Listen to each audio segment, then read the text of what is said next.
Assalamualaikum warahmatullahi wabarakatuh. Salam sejahtera dan salam semangat untuk kita semua. Yang terhormat Ibu Ines selaku dosen mata kuliah retorika, yang kami hormati teman-teman semua yang berbahagia. Izinkan saya memulai dengan sebuah pantun. Mentari pagi menyinari bumi, embun jatuh sejuk terasa. Ayo galakan literasi sejak dini agar masa depan cerah tercipta.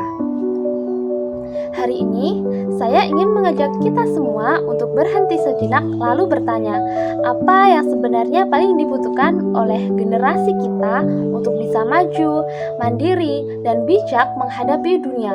Jawabannya, bukan hanya teknologi, bukan hanya kemampuan akademik, akan tetapi kita membutuhkan literasi yang kuat sejak dini. Literasi adalah jendela dunia, tapi sayangnya masih banyak di antara kita yang hanya membuka sedikit celah dari jendela itu. Padahal membaca dan menulis bukan hanya sekedar keterampilan dasar, melainkan fondasi yang membentuk cara berpikir dan memahami kehidupan.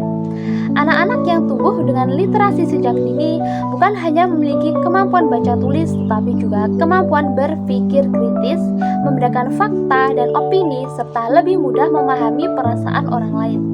Literasi yang kuat sejak kecil akan tumbuh menjadi karakter yang kuat saat dewasa.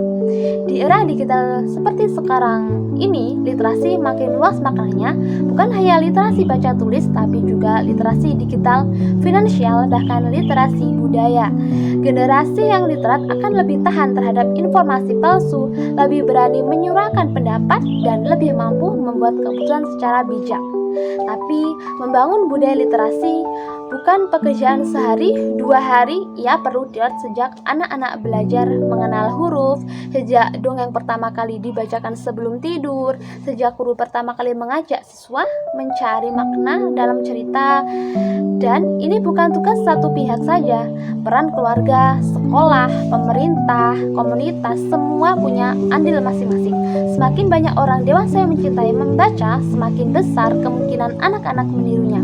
Karena literasi bukan tentang mengajarkan, tapi tentang memberi teladan. Bayangkan Indonesia bukan dengan generasi yang gemar membaca, terbiasa menulis, aktif, berdiskusi, dan berani berpikir kritis. Bukan hanya bangsa yang kuat, tapi bangsa yang bermartabat akan tercipta. Hadirin sekalian, kita tidak sedang berbicara tentang tren, tapi tentang masa depan. Literasi sejak dini adalah investasi jangka panjang, hasilnya tidak langsung terlihat, tapi dampaknya akan terasa sepanjang hayat. Mari mulai dari yang sederhana, membaca bersama anak, menyediakan buku di rumah, mengobrol soal cerita, memberi ruang untuk bertanya, karena dari hal-hal kecil itulah perubahan besar bermula. Dan sebagai penutup, izinkan saya menutup dengan pantun. Beli buku di pasar minggu, sampulnya warna-warni sekali. Mari mulai dari diri sendiri, literasi kuat, bangsa berdiri. Terima kasih atas perhatiannya. Wassalamualaikum warahmatullahi wabarakatuh.